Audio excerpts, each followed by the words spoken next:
মূর্তি পূজারী, অথচ জিন্দিগিতে মূর্তির সামনে যায় নাই, মূর্তির পূজা করে নাই। কিন্তু কেন মূর্তি পূজারী নাম হবে? কারণ নিশাদার দ্রব্য পান করেছে, বিড়ি খেয়েছে, জর্দা খেয়েছে। আরে নিশাদার দ্রব্য বিড়ি, সিগারেট, গুল, জর্দা, তামাক, এগুলো তামাক পাতা থেকে তৈরি হয়, তাই না? তামাক পাতা কোনো প্রাণী খায়? ছাগল খায়, গরু খায়, কোনো পোকা খায়? কে খায়? মানুষ খায়, আর বলে আমরা অনেক ভালো। আর আল্লাহ তাআলা বলেন উলাইকা কাল আনআম, এরা চতুষ্পদ জন্তু জানোয়ারের মতো। এরপরে বলেন না বালহুম আদল, এর চেয়ে খারাপ। ও 11:30 বাজে, মানে এর চেয়ে খারাপ, অনেক জঘন্য।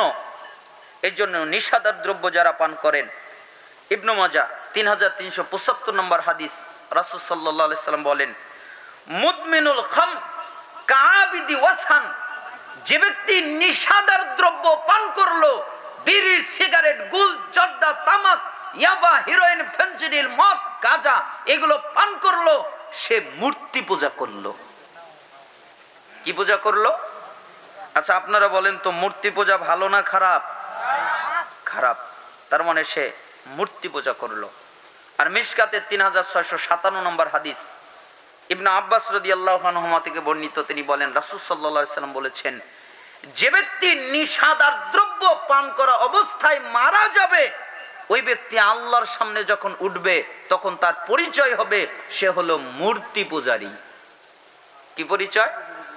মূর্তি পূজারী। অথচ জিন্দিগিতে মূর্তির সামনে যায় নাই, মূর্তির পূজা করে নাই। কিন্তু কেন মূর্তি পূজারী নাম হবে? কারণ নিশাদার দ্রব্য পান করেছে, বিড়ি খেয়েছে, জর্দা খেয়েছে। মানে মানুষ বলে, কয় জর্দা আবার হারাম হয়? আমি খাই, আমার তো কোনোদিন নেশা হয় না। তো এক লোকের সাথে আমার এরকম লেগেছিল, তখন আমি তাকে বলেছিলাম, আচ্ছা ঠিক আছে, আপনার বাড়িতে জর্দা কয়টা আছে? কয় আছে কয়টা। ঠিক আছে, তাহলে নিয়ে আসেন, এক গ্লাসের মধ্যে ঢেলে পানি দিয়ে গুলি আপনাকে খাওয়াইয়া দিই। আমার তো বিবেক থাকবে না। কেন বিবেক থাকবে না? কয় তো বেশি, আমি তো বেশি খাই না। আরে হাদিস তো এরকমই, যেটা বেশি খেলে বিবেক নষ্ট করে, ওটার অল্পটাই হারাম, ওটাই হলো মদ। হাদিস তো এরকম, তাহলে এটাও মদ, এটাও নিষেধার দ্রব্য, আপনি খেতে পারবেন না। যেটা বেশি খেলে বিবেক হারায়। ভাত বেশি খেলে বিবেক হারায় না, কষ্টকর হয়। পানি বেশি খেলে বিবেক হারায় না, কষ্টকর হয়। হালাল কোনো খাদ্য খেলে বিবেক হারায় না, কষ্টকর হয়। কিন্তু নিষেধার দ্রব্য বেশি খেলে বিবেক হারায়, ঠিক না? তাহলে নিষেধার দ্রব্য পান করা যাবে? যাবে না। আবু মুসা আল আশআরী রাদিয়াল্লাহু আনহু, তিনি মিশকাতের 3660 নম্বর হাদিসে বলেন, আমি কোনো পরোয়া করি না, আমি নিশাদার দ্রব্য পান করি অথবা আল্লাহর পরিবর্তে দেব দেবীদের পূজা করি, এর মধ্যে কোনো পার্থক্য নাই।